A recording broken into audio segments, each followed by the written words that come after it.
Ito yung balat ng pakuan. Yung pinagkainan nyo ng pakuan, tanggalin nyo. Tapos ibabad nyo muna siya sa asukal ng isang araw. Isang araw ko siyang isang araw ko siya guys binabad sa rep. Yung balat ng pakuan. Yan, pinagkainan.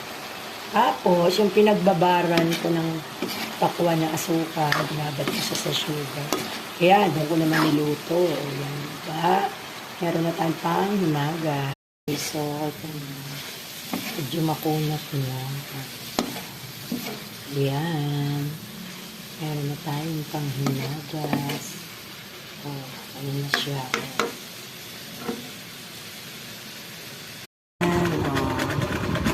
Yan, makunat na siya.